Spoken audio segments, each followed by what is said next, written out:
हाँ, क्लास हम लोग का कहाँ तक चल चुका था? क्या ये सब समझा दिए थे? आपको बता रहे थे अमाशय के 3 हिस्से होते हैं। 3 हिस्सा में एक हिस्सा कार्डियक होता है और एक हिस्सा फंडिक होता है इतना दूर, और तीसरा हिस्सा जो ये वाला दिख रहा है पाइलोरिक होता है। तो हम बारी बारी से समझेंगे। जैसे कि ये जो हिस्सा है कार्डियक, कार्डियक को हम लोग बढ़िया से समझेंगे। चलिए, कार्डियक को समझने के लिए ध्यान दीजिएगा। जैसे ही भोजन कार्डियक में पहुंचता है तो पहला बात कि जब आप भोजन करते हो तो भोजन करने के लिए पहले वो मुख गुहा में जाता है और मुख गुहा से ग्रास नली में उतरता है, और ग्रास नली से अमाशय में जब जाता है तो अमाशय का सबसे पहला कौन सा हिस्सा मिलता है? कार्डियक मिलता है। उसके बाद वाला हिस्सा होता है फंडिक और तीसरा में पाइलोरिक। तब भोजन सबसे पहले कहाँ जाएगा? कार्डियक में जाएगा। जैसे ही भोजन कार्डियक में पहुंचता है तो कार्डियक में से HCl निकलने लगते हैं। अब HCl थोड़ा सा समझिए क्या होता है। HCl को हम लोग 2-3 नामों से जानते हैं। आप इसे हाइड्रोजन क्लोराइड बोल सकते हो HCl को, या हाइड्रोक्लोरिक अम्ल बोल सकते हो, या केवल अम्ल बोल सकते हो। अम्ल को हम लोग ऐसे बोल सकते हैं कि दुनिया में कोई भी ऐसा चीज जिसे खाने से वो स्वाद में खट्टा लगे तो हम ये बोलते हैं कि उसमें कोई अम्ल है जिसके वजह से वो खट्टा लग रहा है। तो अम्ल का गुण क्या होता है? किसी भी चीज को खट्टा कर देना। तो जैसे आम हो गया, कच्चा आम, तो कच्चे आम में खट्टापन होता है। इमली हो गया, उसमें भी खट्टापन होता है। तो कोई भी खट्टा चीज है तो उसमें अम्ल रहता है, और वो अम्ल कुछ भी हो सकता है, कोई भी चीज हो सकता है। ठीक है। और ऐसा ही एक अम्ल हमारे अमाशय में होता है जो हाइड्रोजन और क्लोरीन से मिल के बना होता है, और ये हाइड्रोजन क्लोराइड अमाशय के किस हिस्सा में होता है? कार्डियक में होता है। तो जाहिर सी बात है कि ये स्वाद में खट्टा होगा जो हमारे शरीर के अंदर है HCl। अब आप ध्यान से समझिएगा, जैसे ही भोजन कार्डियक में पहुंचता है तो कार्डियक में से HCl निकलने लगते हैं, HCl का छिड़काव होने लगता है और भोजन में मिलने लगता है। ठीक है। इसका पीएच मान लगभग 2 होता है। तो आपको तुरंत कंफ्यूजन हो जाएगा कि सर पीएच मान क्या होता है। तो केमिस्ट्री में पीएच मान आपको पढ़ना है। आपको सीधे सीधे हम बता दे रहे हैं, दुनिया में 3 तरह की चीजें, एक ऐसा जो स्वादहीन होती है, स्वादहीन जिसका मतलब कोई स्वाद नहीं होता, एक ऐसा चीज जो कि कड़वा होता है स्वाद में, कड़वा, समझ में आया, और एक ऐसा चीज जो स्वाद में खट्टा होता है। अब आपके दिमाग में मीठापन जरूर आएगा, तो मीठा को इसमें नहीं लिया गया है। आपको सीधे सीधे 3 तरह की चीजों को आपको समझना है। एक स्वादहीन, जैसे कि शुद्ध पानी, अगर आप शुद्ध पानी पीजिएगा तो जो उसका स्वाद है वही स्वादहीन कहलाएगा। मतलब जो चीज है अगर वो स्वादहीन लग रहा है, मतलब कोई स्वाद नहीं आ रहा है, ना वो खट्टा लग रहा है ना ही कड़वा लग रहा है, तो वो स्वादहीन माना जाएगा। तो शुद्ध पानी क्या होता है? स्वादहीन। तो हम इसके पीएच मान को 7 बोलते हैं। किसका पीएच मान क्या है? 7। अगर 7 से पहले है तब खट्टा और 7 के बाद है तब कड़वा।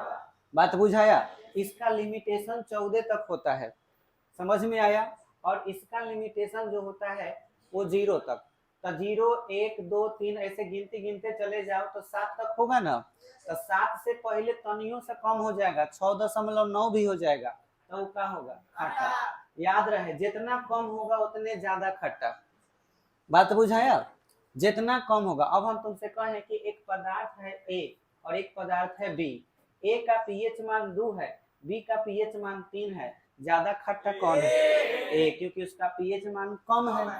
अच्छा, 2 पदार्थ है P और Q, एक का पीएच मान 9 है और एक का पीएच मान 10 है, ज्यादा कड़वा कौन है? Q ज्यादा है। जिसका पीएच मान ज्यादा वो कड़वा ज्यादा होगा। बोलो क्लियर हो गया। जिसका पीएच मान 7 तो हाँ अब बुझा गया ना। तो आपको याद रखना है, और सबसे ज्यादा खट्टा जो होता है वो बहुत ही खतरनाक या वो जहर की तरह होता है।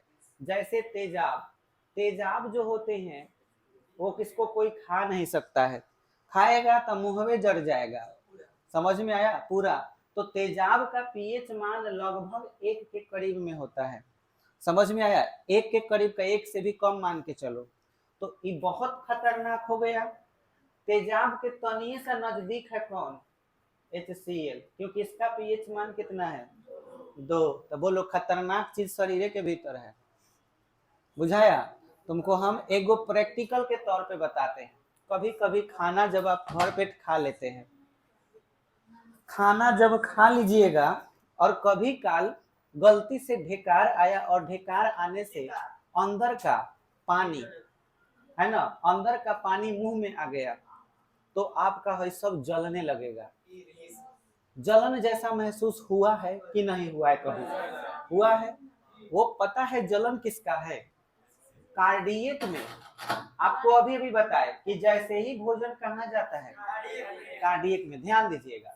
तो कार्डियक में HCl निकलने लगता है। अब HCl जब निकलेगा तो जो भोजन अंदर गया, जिसको बोलस कहते हैं, वो सना जाएगा। जैसे सतुआ पानी सना जाता है, पूरा भोजन सना गया। पानी तनी सा पिए, वो पनिया में सना गया। ढेकार उकार आया तो उसमें HCl मिल गया है, और जैसे ही आप ढेकार लिए तो थोड़ा बहुत मात्रा गला से छलक गया, बाहर आ गया। तो उसमें क्या मौजूद है, HCl। और वही HCl जब गला के मांस पर चाहे जीभ पर पड़ता है तो हमें जलन महसूस होता है। किसके वजह से, तो HCl के वजह से। इसीलिए ईश्वर ने हमारे अमाशय को भी बड़ा फुर्सत से बनाया है। यहाँ जो जगह बनाया है, ये जो लेयर देख रहे हो है, लेयर चमड़ी जो देख रहे हो, यह लेयर कैसा होता है, क्षारीय। अब इसको क्षारीय, अब क्षारीय का मतलब क्या, तो बस सीधे सीधे समझ लो, जो कड़वा लगे वह क्षारीय है। जो कड़वा लगे उसी का नाम क्या है, क्षार। क्षार का दूसरा नाम भी है भस्म। ठीक है। तो अब बताओ खाटा चीज के इलाज क्या है। अगर आपको जोर से तीत लग जाए, कड़वा चीज आप खा ले बहुत, तो आप उस वक्त क्या जरूरी है, चीनी खा लेते हो। ठीक है। पानी पीते हो कि नहीं, पानी का पीएच मान कितना के करीब है, सोचो। कम पीएच मान का प्रयोग करते हो कि ज्यादा, कड़वा चीज खाए, कड़वा चीज खाए, कड़वा चीज का पीएच मान 7 से ज्यादा कि कम, तो ज्यादा वाला चीज खाया अब पिया 7 वाला, तो कम का पिया कि ज्यादा का।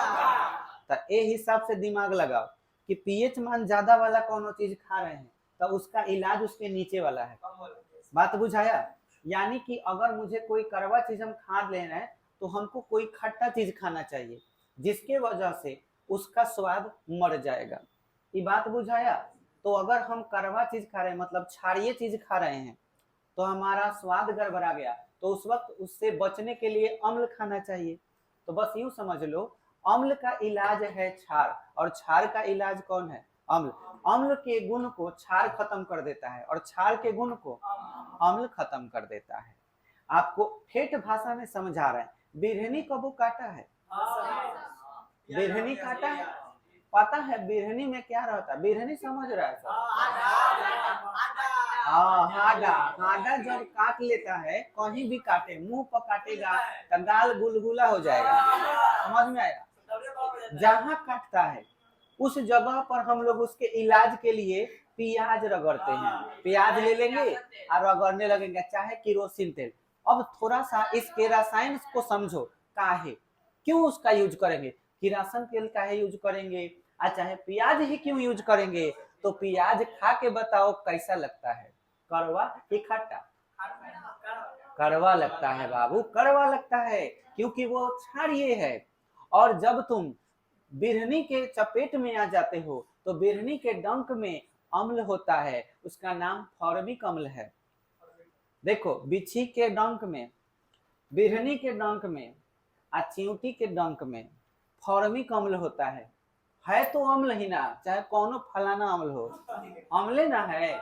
अम्ल का गुण खत्म करना है तो उसका काम कौन करेगा? क्षार। लोगों को ये पता नहीं है, लेकिन फिर भी इतना जानता है कि प्याज रगड़ेंगे तब ठीक हो जाएगा। थोड़ा सा भी प्याज का रस उस अम्ल में चला गया तो समझ लो उसका गुण खत्म, माने वो अम्लीय बता, जो जहर, वो जहर है। अम्ल क्या है आपके लिए? आवश्यकता से ज्यादा जो अम्ल होगा वही जहर है, और वो जब आपके शरीर में कहीं एक जगह फंस जाएगा बहुत दर्द होगा आपको। तो उसको खत्म करने के लिए आप क्या यूज करते हैं? प्याज। प्याज क्यों यूज करते हो? बोलो, अब क्लियर हो गया? तो बाबू यहाँ देखिए, कुदरत ने कुछ इस तरह से यह बनाया है कि इस कुदरत ने इस लेयर को कैसा बना दिया? क्षारीय। क्योंकि वो जानता था जब यहाँ HCl निकलना शुरू होगा तो HCl इस सब लेयर में भी तो सटेगा। जब हमारे गला में पहुंचता है HCl हल्का ढेकार पर तो हमको जलन महसूस होता है। इसका मतलब जल रहा है तभी ना जलन महसूस हुआ। तो यहाँ भी तो जलन होना चाहिए। अमाशय के भीतर है छिड़काव होता है तो वहां जलन महसूस नहीं होता। तो क्यों नहीं होता? क्योंकि वहां पर ये जो लेयर है वो कैसा चीज से बना होता है? हाँ। तो अब आप समझ गए, जिसे हम क्या कहते हैं? मुकोसा। मुकोसा कहा जाता है। तो आपसे पूछा जाएगा कार्डियक के जो लेयर होते हैं, है ना, वो किस चीज से बने होते हैं और उसका नाम क्या है? तो क्षारीय पदार्थ से बने होते हैं और उसे क्या कहते हैं? मुकोसा कहते हैं। बोलो, क्लियर हो गया? अच्छा, आगे समझते हैं। ध्यान दीजिएगा, HCl निकलने लगते हैं और भोजन में मिलने लगता है। इसका पीएच मान लगभग 2 होता है। तो याद रहे, HCl का पीएच मान पूछता है, ये भी केमिस्ट्री का बात हो गया, केमिस्ट्री में पूछ सकता है। तो पीएच मान 2 होता है। HCl वैसे जीवाणुओं को मारने का काम करता है जो मुख गुहा से लाइसोजाइम से नहीं मरे थे। मुख गुहा में लाइसोजाइम, तो आपको याद होगा मैंने बताया था मुख गुहा में तरह तरह के मतलब एंजाइम होते हैं, है ना। और उन सभी आपको याद होगा, देखिए ये एंजाइम यहाँ पे आपको बढ़िया से समझाए थे। ये देखिए लार ग्रंथि है।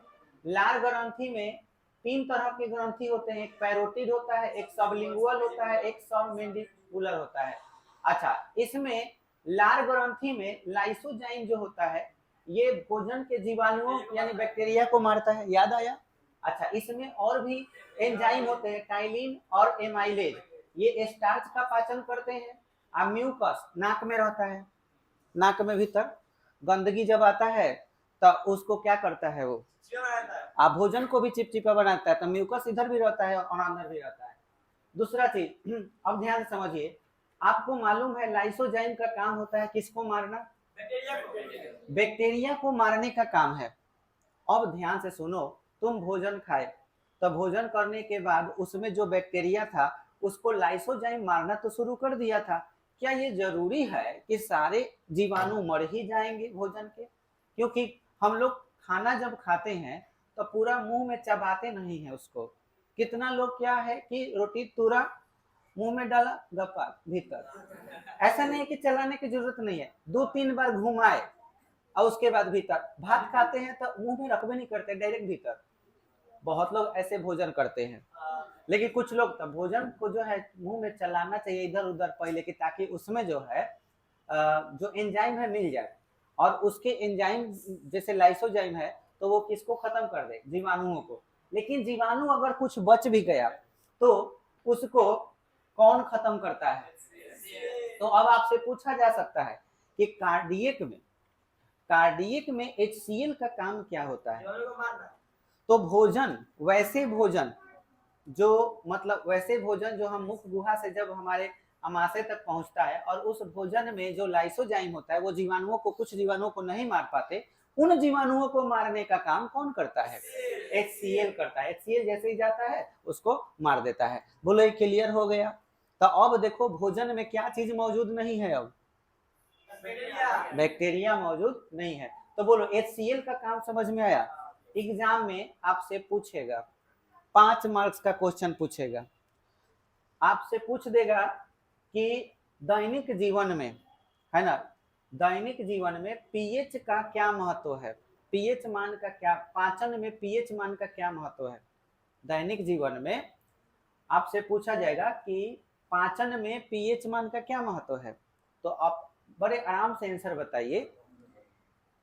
हमारे शरीर के अमाशय का 3 हिस्सा होता है, एक हिस्सा कार्डियक होता है, दूसरा हिस्सा फंडिक होता है और तीसरा हिस्सा पाइलोरिक होता है। पाइलोरिक कार्डियक में HCl रहता है। जब भोजन कार्डियक में पहुंचता है तो HCl का उसमें स्राव होने लगता है, यानी HCl निकलने लगते हैं और भोजन में सन जाते हैं।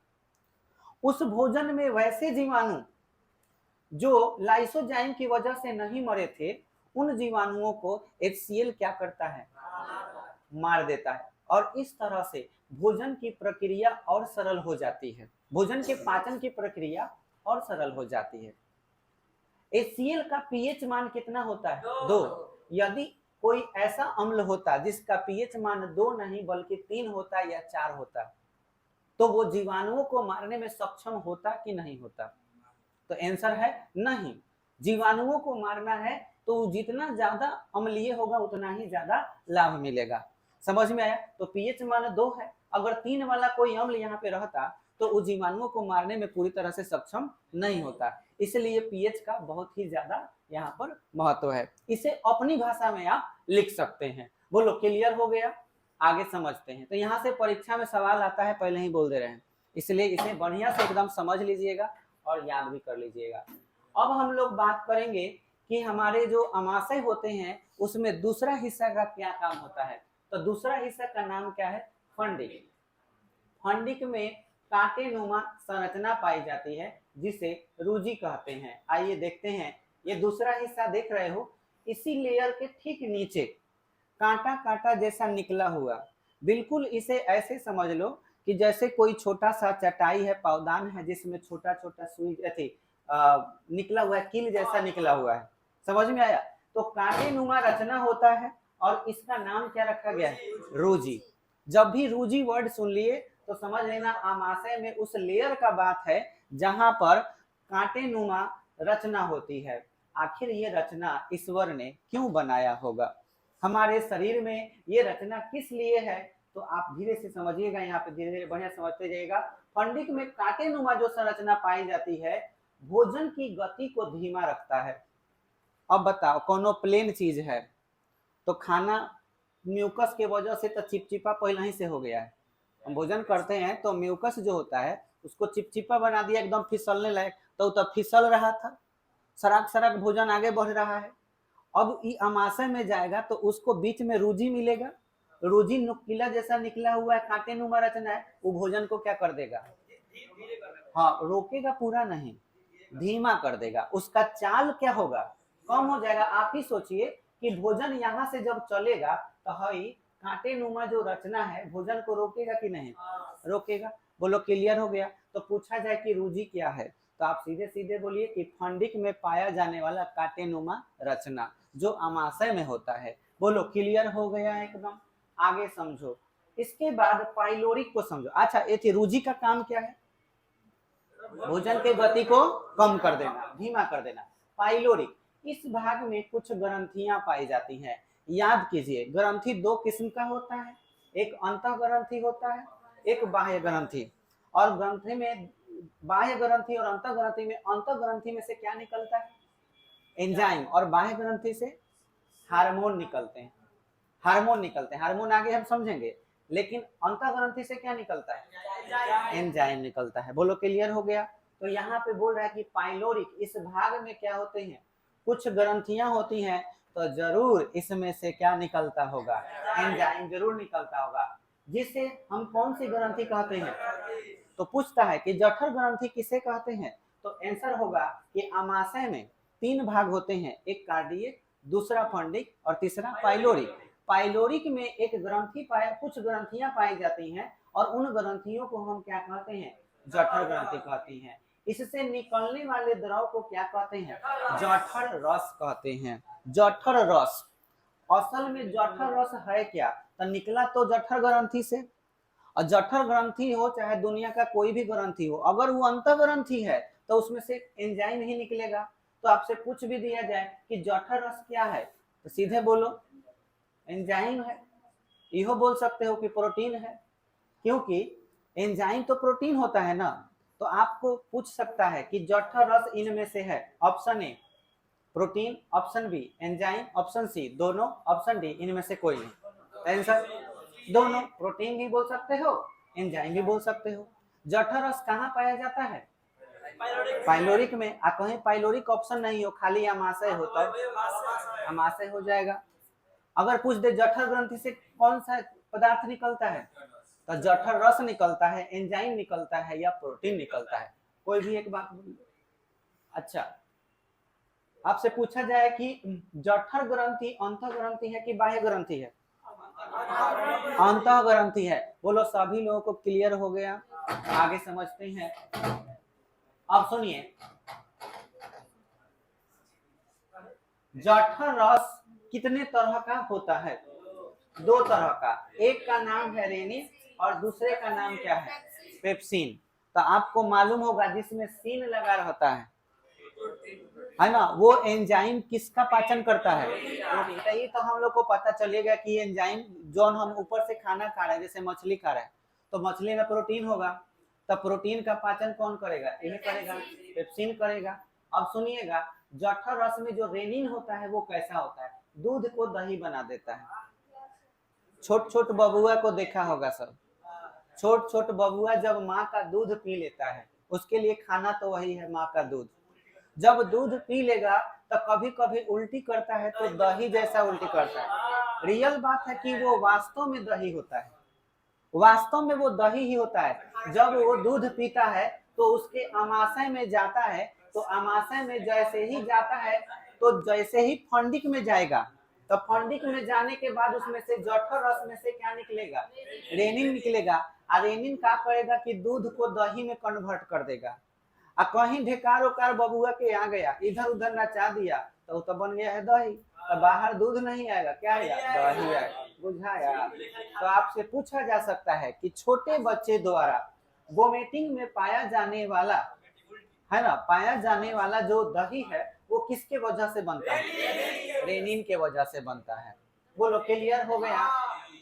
और पेप्सिन प्रोटीन का पाचन करके वो पेप्टोन में बदल देता है। तो बाबू लोग ध्यान दीजिए, यहाँ पर प्रोटीन का पाचन पूरी तरह से नहीं हुआ, ठीक है?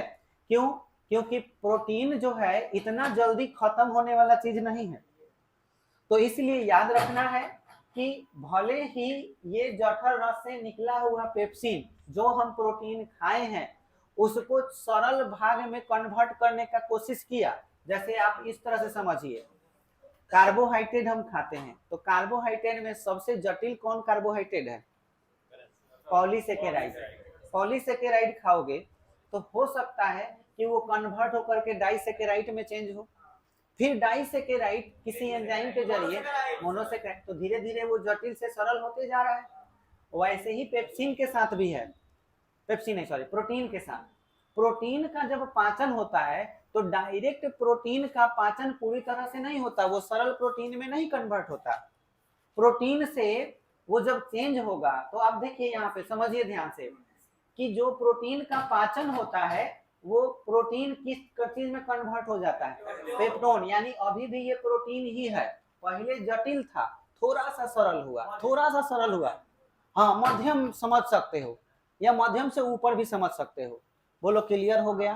तो अब आप अभी अभी समझे कि प्रोटीन का पाचन कहां से होना शुरू होता है?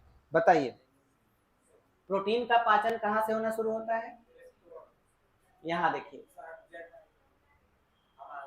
यहाँ पाइलोरिक में, पाइलोरिक में ग्रंथि पाए जाते हैं। ग्रंथि में जठर ग्रंथि होता है, जठर ग्रंथि से जठर रस निकलता है, जठर रस में से दो गो रस होता है, एगो रेनिन होता है, एगो पेप्सिन। जो आप खाना खाए, तो खाना जब खाइएगा अगर दूध पीजिएगा तो दूधवा जब यहाँ तक पहुंचेगा तो वो दही में रेनिन बदलेगा। लेकिन अगर आप कोई प्रोटीन खाए हुए हो, कोई भी प्रोटीन, तो प्रोटीन ऐसे आते हुए रूझी से होते हुए अगर यहाँ पहुंचेगा तो जठर ग्रंथि में से निकला हुआ जठर रस और जठर रस में पाया जाने वाला पेप्सिन उसको किस चीज में कन्वर्ट कर देगा? पेप्टोन, मतलब थोड़ा थोड़ा टुकड़ा कर देगा। अब वो भोजन आगे बढ़ेगा, तो आप यहाँ पे एक बात को समझिए यहाँ पर कि जब भोजन पेट से छोटी आंत में प्रवेश करता है तो उस भोजन को क्या कहते हैं? काइम। तो बाबू अब इसके बाद बारी है यहाँ से छोटी आंत का ही। यहाँ तक हम लोग पढ़े, हम लोगों ने यहाँ तक पढ़ा कि अमाशय में अंतिम कगार पर एकदम भोजन जब आ जाता है ना, तो वो किस चीज में कैसे कैसे कन्वर्ट होता है। लेकिन इसके बाद जब वो भोजन यहाँ आएगा, तो पहले भोजन इसमें था तो इसका नाम बोलस था, और जब बोलस के बाद जब भोजन इसमें प्रवेश किया है, यहाँ तक को छोटी आंत बोलते हैं बाबू, है वाला यहाँ तक। ये जब छोटी आंत में भोजन जाएगा तो उस भोजन को हम क्या कहते हैं? काइम। पूछ देगा काइम किसे कहते हैं, तो छोटी आंत में पाए जाने वाले भोजन को काइम कहते हैं। बोलो क्लियर हो गया? तो बस आज इतना ही, आगे की कहानी अभी।